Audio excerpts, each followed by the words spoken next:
Episode 14, The Decline of Aztadians. The priests left the dark forest, to meet the oracles at their shrine. One of the priests named Agneesh narrates their findings. Agneesh, my lords. We have a sweet news for you. A news worth a feast. Agneesh, spitted Agneesh. We are to decide the taste of your news. It better be as you claim, or I shall not hesitate to turn you into a tasteless ash. The priests get terrified, but Agneesh gathers courage, and speaks up. Agneesh, my lord. We know where they are. Avani, they who? Those cowards? Agneesh, yes. My lord. Your prisoners. The angels. Rakistos, interesting. Go on. I would like to know more. Agneesh, we found them beyond the charcoal treasure. Avani, what kind of charcoal treasure and where? The priests take them to the borders of the dark forest, crossing the heap of charcoals. They take them to the place, where they had overheard the discussions between Lord Aztada and P-Shadows. The group surveys the surroundings, and wonder how could such a piece of landform stay hidden from them. Rakistos, Agneesh. Are you sure the cowards are hiding here? Agneesh, yes. My lord. Agneesh, then, where are they? I cannot sense them. I hope you are not misleading us and wasting our time. I won't hesitate to do what I said. Agneesh, we did hear the mention of the angels, and also someone named Prakrit whom the angels had humiliated. Avani, ugh. Now I see. So, this is why he was not to be found anywhere. Rakistos, that traitor instead of joining us, was enjoying the bliss here. In this. Gets distracted by something, is that a glowing plantain? Agneesh, trying to bring Rakistos back to senses. Rakistos. We are not here for sightseeing.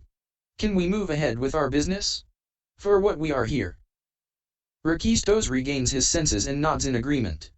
They wander around to search for the whereabouts of the angels. Meanwhile, Lord Aztada enters the underground headquarters to meet the angels. While here on the surface, P-Shadows is looking for Prakrit. The oracles spot P-Shadows, calling out for Prakrit and decide to follow him. He crosses the borders of the dark forest in the direction where the angels had flung him. After wandering for about a couple of hours, he reaches a tall tree beneath which Prakrit was resting. Prakrit spots P-Shadows, and is taken aback to see him away from the forest, especially when it needed him, as the security stays compromised. The group of oracles and the priests hide behind the tree, to hear their conversations. Prakrit, P-Shadows. My friend. What are you doing here? You should be in the forest, not here. You know that the civilization is no longer protected while I lie here. Banished. Besides, you need to gather the army, and protect the borders to avoid any intrusion, while Lord Aztada is at headquarters. P-Shadows, but I need you for that. You know I cannot do it alone. Once you are there, the mystical defenses would get reactivated and we can. The group comes out of the hiding, and interrupts the conversation. Rakistos, well. Nobody's gonna anywhere, without us. Prakrit is shocked to encounter the uninvited guests. Agneesh, so. Look who's here. Our old friend.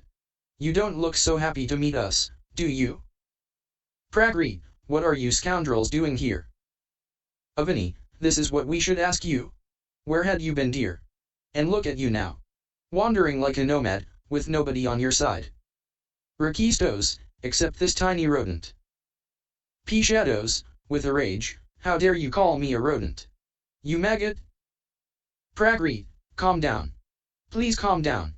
P-Shadows, these are my old. Supposed to be friends. But. Rakistos, you left us. Slacker. Prakrit, you call me a slacker? You forgot what you did? We were to serve the angels, and help maintain balance and harmony in the world. And you turned the world into a battleground. Agneesh, Prakrit. Relax. What did we do? We just proved who's the real boss. Those loser angels were just wallowing in their glory, whereas we were the ones who were working hard to build the civilizations. They made us feel like their slaves, and we had to show them their place. By the way. Look at you. You served your loyalty to them. And what did they do? Avani flung him off like a maggot, after using him. The group giggles, which irritates P-Shadows. P-Shadows, off you all. We have no business with you. Just leave him alone. Rakistos, stay away from this. You rodent. We very much have a business with him. Facing Prakrit. Don't you feel to avenge your humiliation? Join us and we together shall raid the loser, off their hideout. Prakrit disagrees, and a scuffle erupts among them. It's a duo against a huge group. The duo being outnumbered, get defeated, and trapped by the group. They leave Prakrit wounded and unconscious, while taking P-Shadows along to the forest, amidst the Aztadians. Meanwhile, the angels discuss the plan with Lord Aztada. Guardian Angel, welcome Aztada. I knew you won't disappoint us. Lord Aztada, my lord. What can I do for you? Earth Angel, you have an army of the mystical warriors. We want you to gather an army and lead them to Mount Aurora. Lord Aztada, I shall gather the army. Before that, can we discuss the strategy? Guardian Angel, what strategy? You have the army, build a strategy, and just lead them to drive away those perpetrators, who don't deserve to set their vicious foot on our holy adobe. Lord Aztada, but without you accompanying us? I mean, it's your war. Water Angel, and you are our general. So, we command you to lay siege, and come back with the great news. We are waiting. Meanwhile on the surface, the group of oracles and the priests is confronted by the guards and warriors of Aztadian civilization. They however lose their mystical powers, in absence of Prakrit.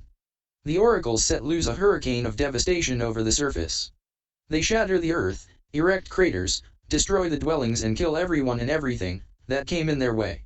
They burnt down the entire civilization into ashes. The shockwaves break open the secured headquarters, where the angels were lost in their selfish discussion with Lord Aztada. The angels are taken by shock, and are badly terrified, as they were powerless against them. The oracles dump wounded P-Shadows in the cave, who falls down in a dreadful state. Meanwhile, Mother Nature reaches the spot, where Prakrit was lying unconscious. She heals and wakes him up. He returns to his senses, and thanks Mother Nature while narrating the incident. They move towards the forest and reach the headquarters, where the oracles were about to attack the angels. Mother Nature, without uttering a word, flings the intruders out and away from the dark forest. She heals P-Shadows, and vanishes without noticing the angels. Lord Aztada looks around at the devastated civilization, and collapses on the ground, bursting into tears, moaning over his greatest loss. He curses the angels of devastating his world, without any reason. The angels blame Lord Aztada for not following their orders, and so he had to face it. P-Shadows angrily tries to hit Guardian Angel, but fails. The enraged angels turn P-Shadows into an ugly toad, whereas Lord Aztada into a bullfrog. The toad and bullfrog helplessly crawl towards a crevice, and fall asleep to hibernate for ages. Prakrit returns to Mother Nature at her temple, dejected and cursing himself for failing his own people.